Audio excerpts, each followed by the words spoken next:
Good morning. My name is Dave Schechter. I write a regular column and in-depth articles for the Atlanta Jewish Times, and of late a fair number of them have been about politics and the 2020 election.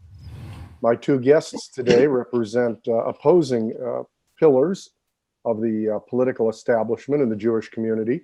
Chuck Burk heads up the Atlanta chapter of the Republican Jewish Coalition, and Michael Rosenzweig is a national board member of the Jewish Democratic Council of America. Now, to let the audience know, we are recording this on Tuesday, February 20th, 2 weeks before Election Day and 2 days before what is supposed to be the final debate between President Donald Trump and former Vice President Joe Biden. This morning, I just want to toss out a couple of numbers. I just checked before coming on, and 1,700,000 Georgians already have voted. That's slightly more than 20% of the state's electorate. And those votes have been divided pretty much roughly between absentee ballots and in-person voting. Now, 4 years ago, 3/4 of the eligible voters of Georgia turned out to cast ballots, and that was a record. We may see that eclipsed this year. Now, gentlemen, I have several questions. We have a limited amount of time. So like the moderators in the other debates, whom I do not envy, I will ask that you keep your answers brief as possible in the interest of getting to as many topics as possible. I will alternate who goes first on these questions, and Chuck, you get the first.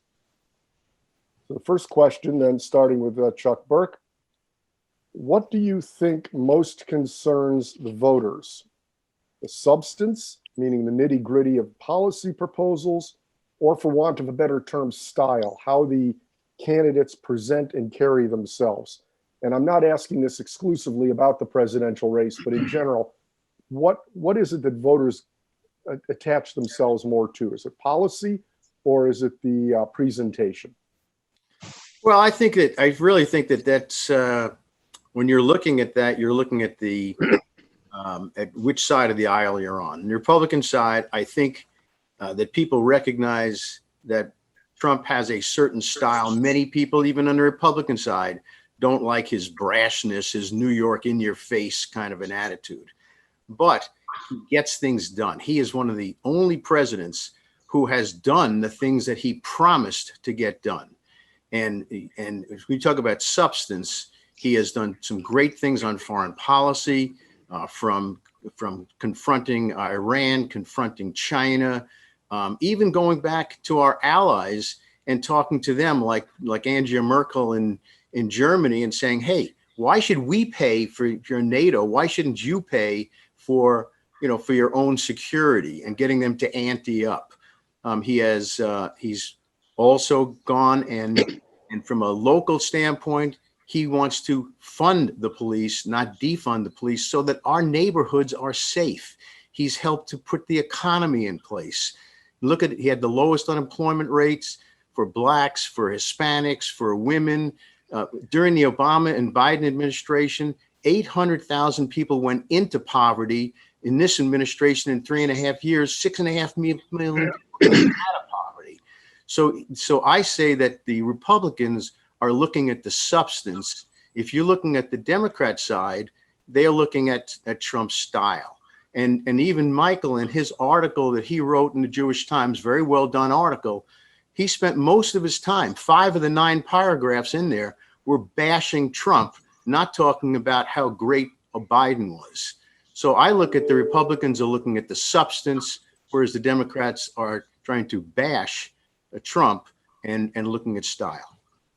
Well, Michael, now that Chuck has offered a content analysis of the op-ed that you wrote, I'll ask you the same question in terms of substance versus style, in terms of what most attracts a voter to a candidate.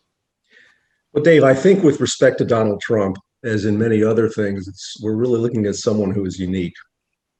I would say that Donald Trump's personality and character are inseparable from his policies. I don't think it's one or the other. I know that Republicans, and I think Chuck is an example of this, want us to think that Trump is a kind of lovable bigot. He means well. He's a kind of 21st century Archie Bunker. But the fact of the matter is that if you look at Trump's character and personality, there's significant overlap between those and his actual policies.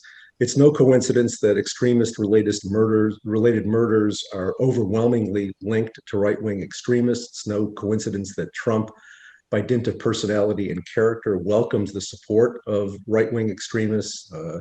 It's no coincidence that there's been an incredible spike in anti-Semitism under Trump. When you look at his comments at Charlottesville, when you look at his use of classic anti-Semitic tropes, there's a lot of claim that he can't possibly be anti-Semitic because, after all, he's got a Jewish daughter and Jewish grandchildren.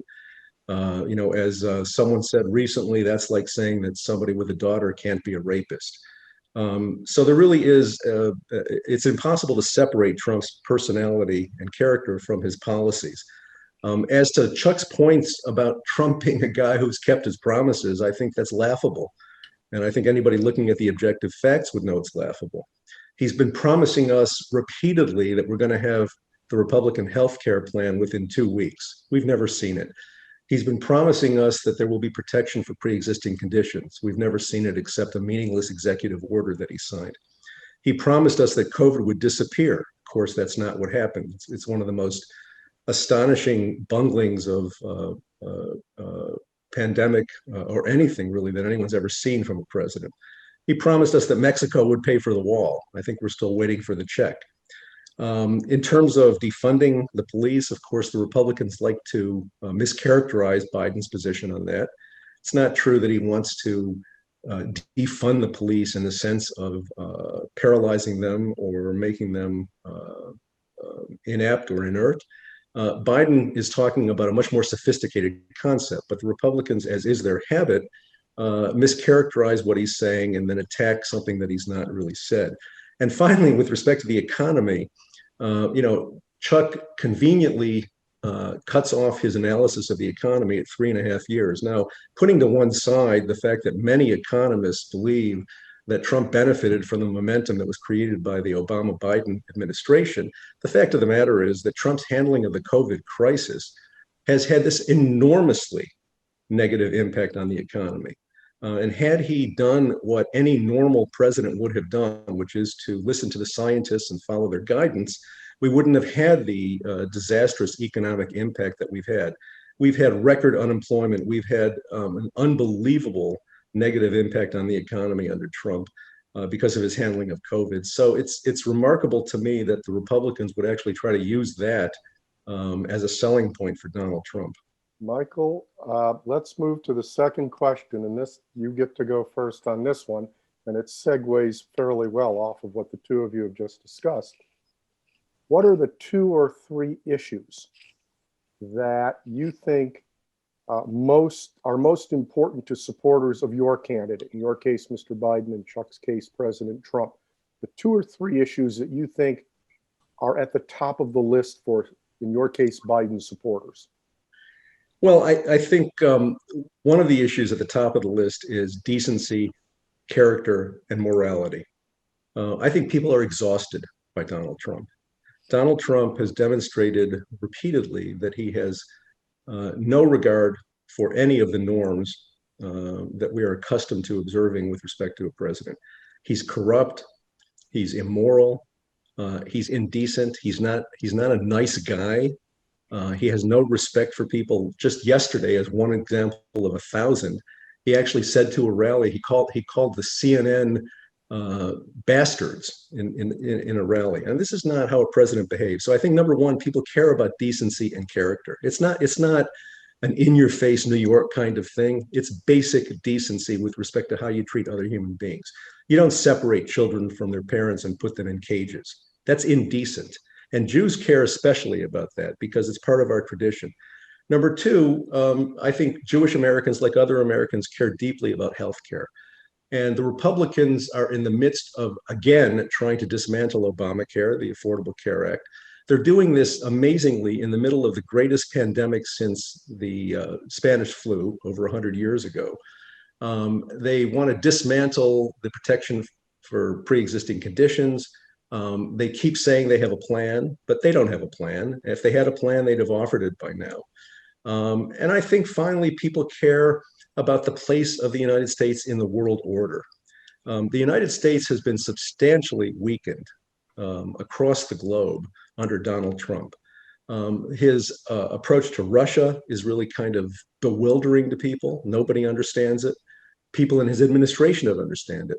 We've seen an incredible outcry from former officials of the government, many of whom worked in Donald Trump's administration, recognizing that he has substantially weakened this country across the world.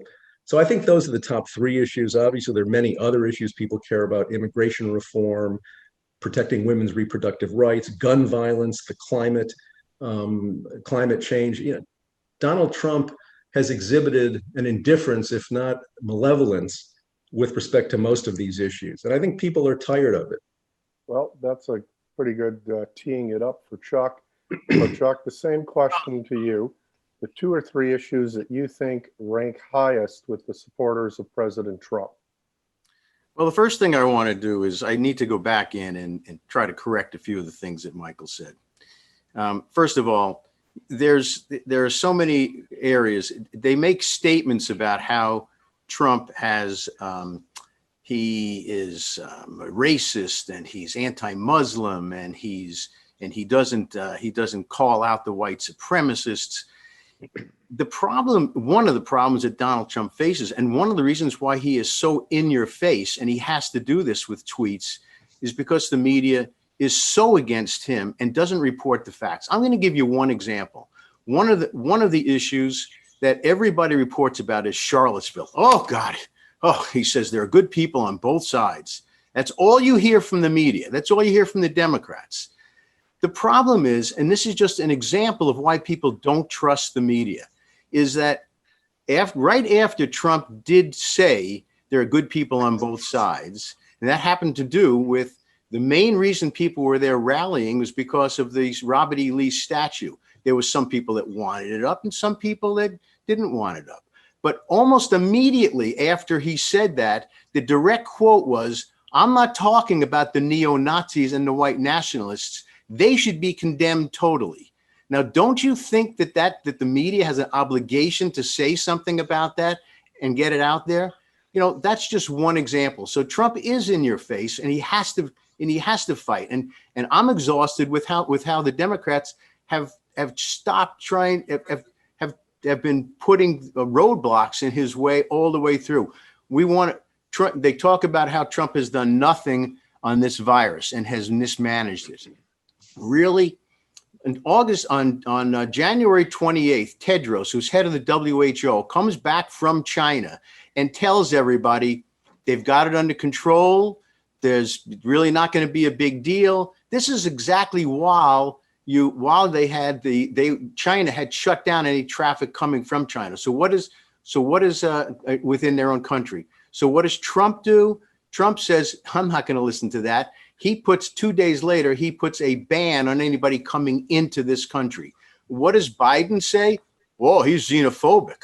Oh, he's a racist. That's why he's doing this. That's crazy. Let me take the moderator's prerogative and just try bend you back to the 2 or 3 issues that you think are most important to Trump voters. Well, the most important things are keeping our country safe. And so what he has done on keeping our country safe is he's gone, rather than giving Iran, who's the biggest supporter of terrorism around the world, $150 billion to support terrorism, he has to put the maximum pressure campaign on them. And what has that done? Michael says it hasn't worked. I say what it's done is it's killed their economy to the point where you don't see all of the terrorism going around. So number one, is making sure the country is safe. He has gone against China, and China is, as Biden has said, well, they're our friends. There's nothing, we don't have to worry about China. Trump has changed the whole conversation about China so people understand that they're not our friends. So number one is foreign policy. Number two is keeping us safe. There wasn't I watched almost the entire Democrat convention. There almost wasn't any mention at all about all the riots that are going on around all the cities or any of this stuff. and it wasn't until after the convention and Trump started talking about it that Biden figured, geez, I guess I better talk about that because people are concerned about it. So number 2 is keeping us safe within our cities. And number 3 is the economy. And no matter what Michael says, that economy during the Obama years was flat. And it wasn't until the tax cuts came in and things started picking up that we saw we saw the unemployment rate coming down to what it was, and we saw for the first time in 10 years, people at the lower end of the spectrum where their take-home pay was going up and household income had gone up. So it's economy, it's keeping our local areas safe, and it's also keeping the country safe. And the other thing, the last thing, is Israel. And Trump has been more for Israel than any other president certainly in recent memory. Chuck, let me use what you just said as a segue to what is indeed on my piece of paper as the next question. And you do get the first crack at it. I'd like both of you to explain something to me. Poll after poll, including 2 that I've read this week, one focusing on the Jewish community in particular. The overwhelming majority say that they support Israel. Overwhelming majority of Jewish voters, when surveyed, support Israel. But when they are asked to rank issues of greatest importance to them, on average, Israel ranks no better than 5th, 6th, 7th. There's one poll that came out from the Jewish Electorate Institute. It's even lower. Now, that's with the exception of Orthodox Jews, for whom Israel appears in surveys to be a much higher priority. So the question is, can you explain to me, both of you, Chuck first, why Israel is such a low priority in terms of how voters address their decision for the president to begin with? Chuck? First of all, I think that the Republican Jews look at Israel as a much more important aspect than the Democrats. The Democrats, unfortunately, aren't even calling out many of their own Congress people for being anti-Semitic, and so that's one thing. You have in the I think that there's a balance. I think that certainly on the Republican side, they look at national safety. Jews look at national safety, local safety, economics, and how much money you're taking home to be extremely important. And they're looking at the strength of what Trump has done and what he will do in those areas. Israel, the more religious you are and the more Republican you are, you get greater support for Israel. Within Israel, as I'm sure you've seen the polls recently, 63% of the people on the latest poll in Israel support Trump. Only about, I think it was 18% supporting Biden, because they know that Trump and the Republicans will stand up for Israel. And then there's about 10%, I think, was what's left over. They're not sure which one is going to go to either side.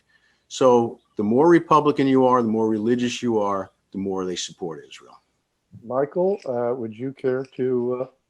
Yes, I'm sure you would. Please. Let me first answer your question directly. And I have a few other things I'd like to say about what Chuck just said and what he said earlier.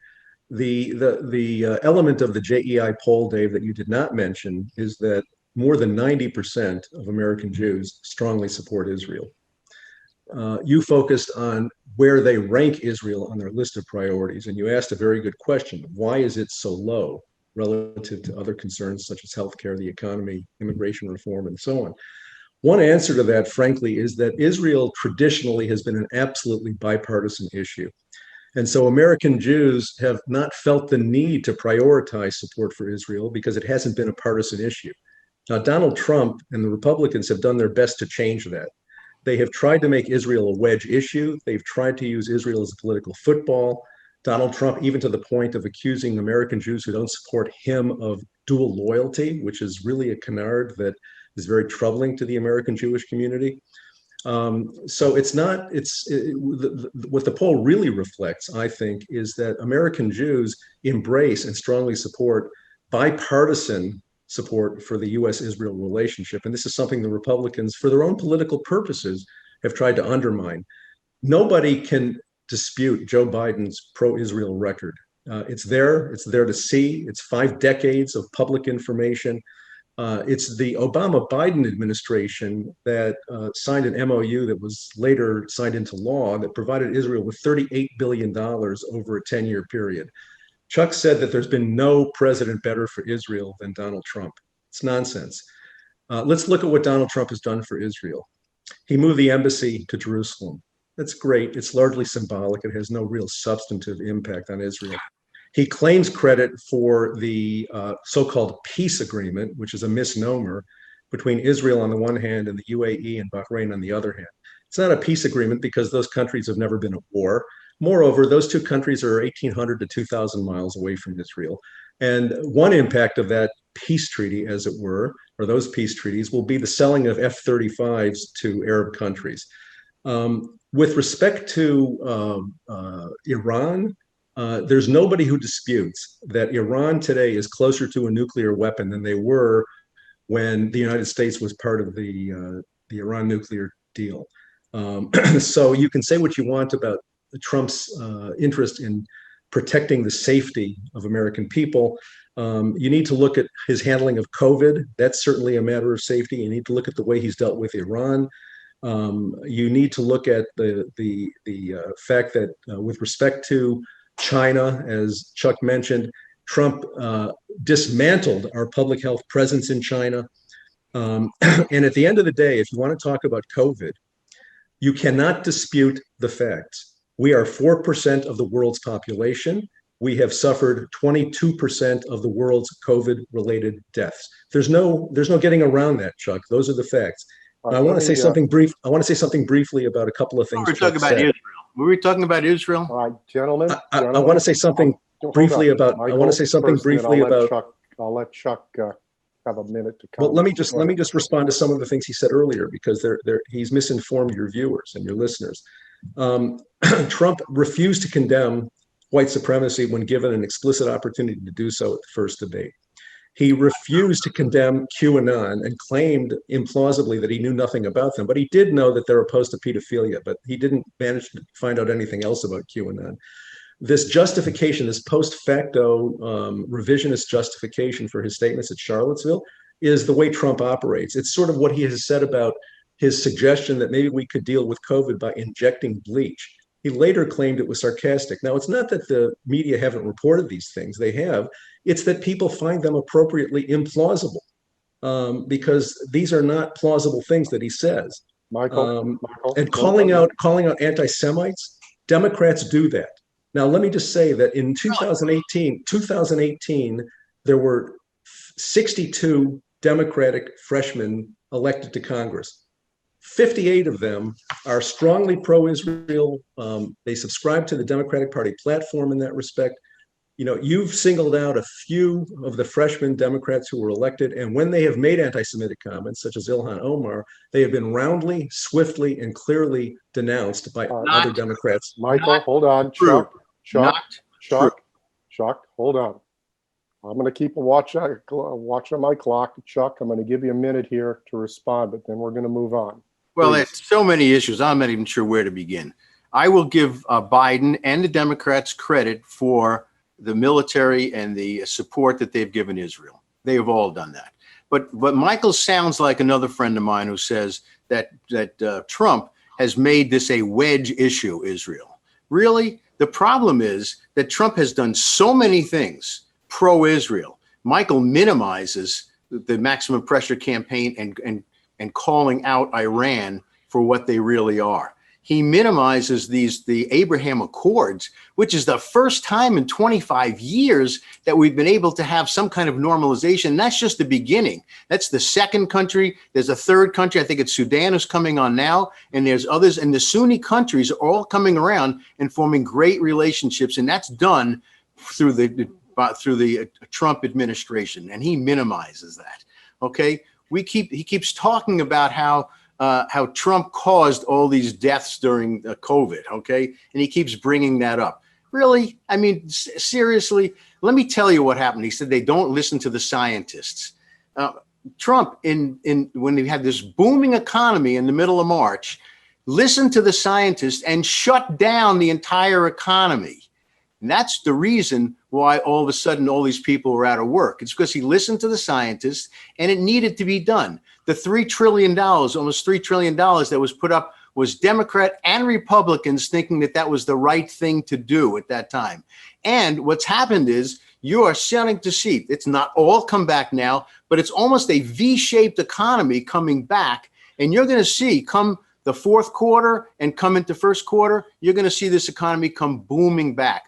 States that have done it right, like Georgia, where they've balanced out the amount of trying to protect the people with also turning on the economy, you're seeing the unemployment rate go down. Georgia is between 5% and 6%, whereas you're seeing the Democrat states like New Jersey and New York. And by the way, New York had 25% of the deaths because of what the Democratic governor did by putting all those people back into the nursing homes. All right, Chuck, let's do this. I'm beginning to have feel a little bit like Chris Wallace. I don't wish to feel like Chris Wallace. He's got more hair than you do, David.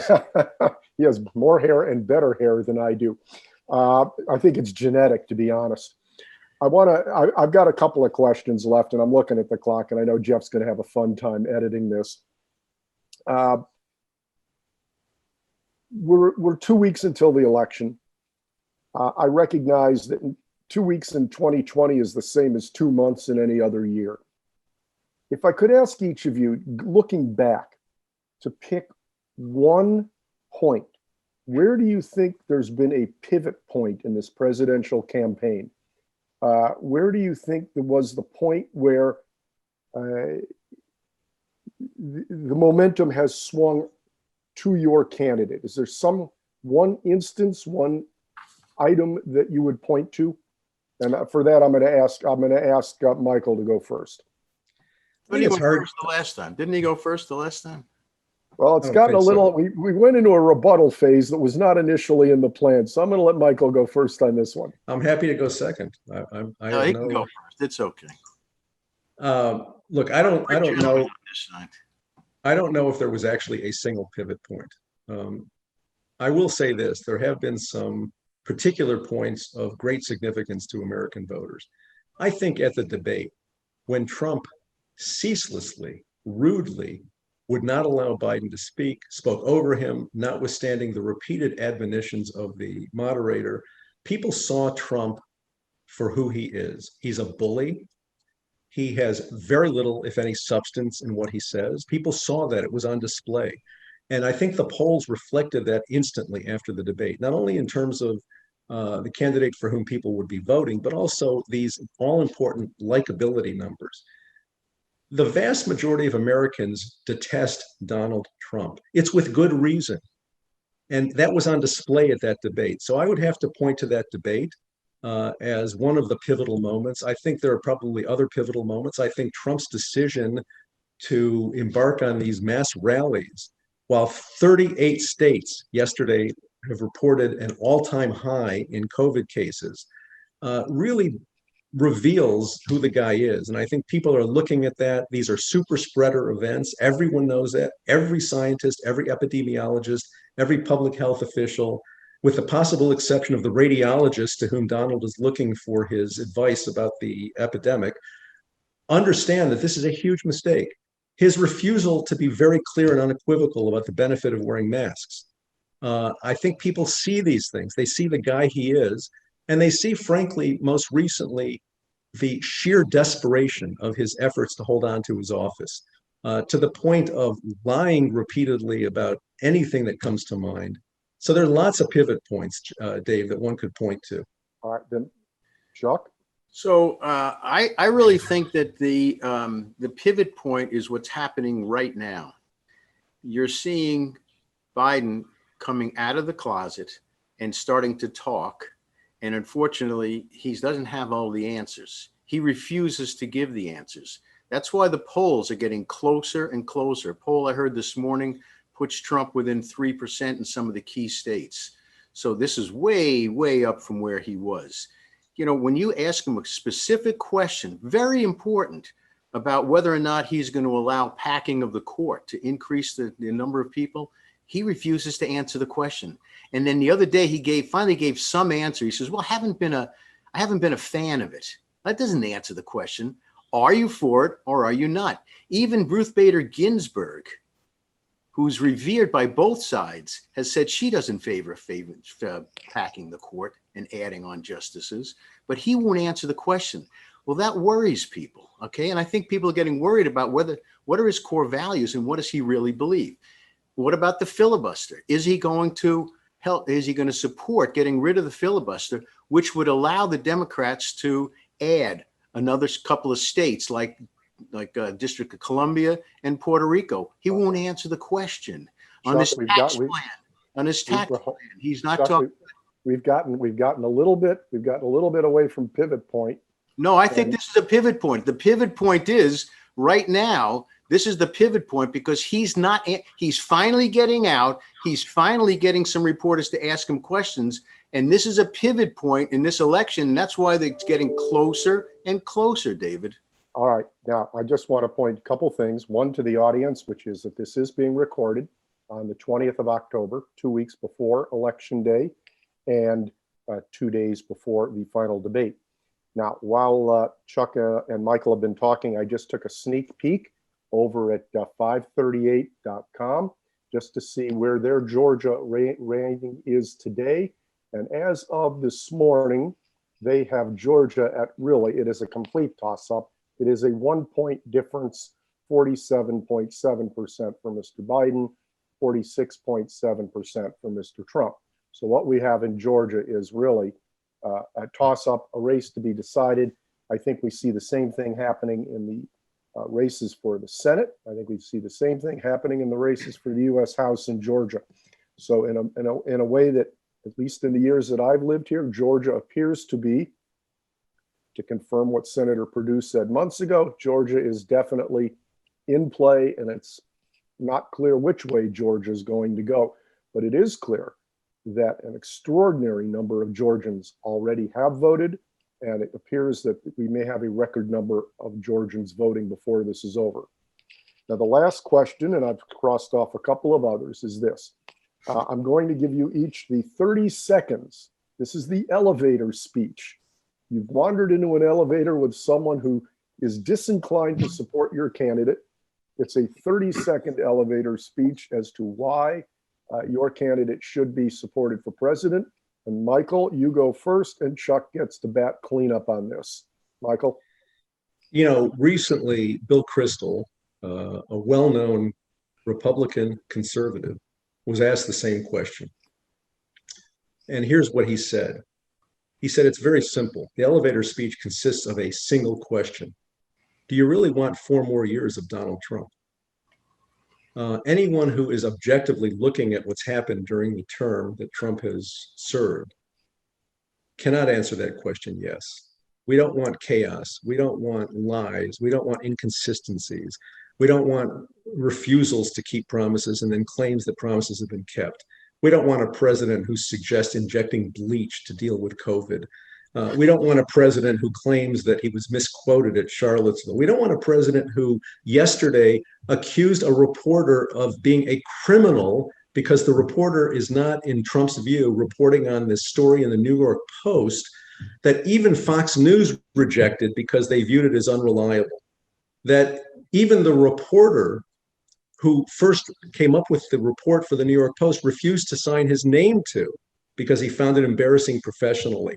But Trump, because he's so desperate, calls the reporter who refuses to discuss that story a criminal. People are tired of this. So the elevator speech is, on the one hand, you've got a decent, compassionate, very experienced guy who's a moderate, who people understand. He's not a socialist. He's not a radical. He's a sensible, compassionate, decent guy. On the other hand, you've got a guy who's off the rails, and everybody sees that he's off the rails.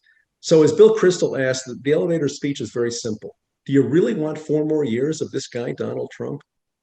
Chuck, you get to respond, and as close to 30 seconds as you're able to give that elevator speech. That was a strange 30 seconds, but Well, we'll stretch it to a minute, but it's still the elevator speech. well, I think the question becomes, do you want somebody who's going to be a typical politician, somebody like Biden, who spent 47 years with very few accomplishments, and somebody who the Democrats say he's a nice guy and he's going to bring everybody together? Do you really believe that? Please, especially when you've got Nancy Pelosi and Schumer on the other side, who are just as obnoxious as the Democrats claim Trump is. What you've got on the Republican side is somebody, you knew exactly what Donald Trump was when he came in. You didn't hire him to be your rabbi. You didn't hire him to give you, to give you some moral and ethical lessons. What you did is you hired him to get things done. And Donald Trump has gotten things done. He has helped the economy. He has helped us in foreign policy. He has stood up for Israel. He is a man of action, and he's willing to fight for the things that people are so frustrated about. Even if they've got to fight the press, they've got to fight the Democrats. He's going to get it done because he's out there for the American people. All right. Michael, Chuck, thank you very much. Once again, the guests have been Chuck Burke of the Republican Jewish Coalition and Michael Rosenzweig of the Jewish Democratic Council of America, both of whom are Atlanta locals, both of whom have written op-eds in the most recent edition of the Atlanta Jewish Times in support of Mr. Trump by Mr. Burke and Mr. Biden by Mr. Rosenzweig. My name is Dave Schechter.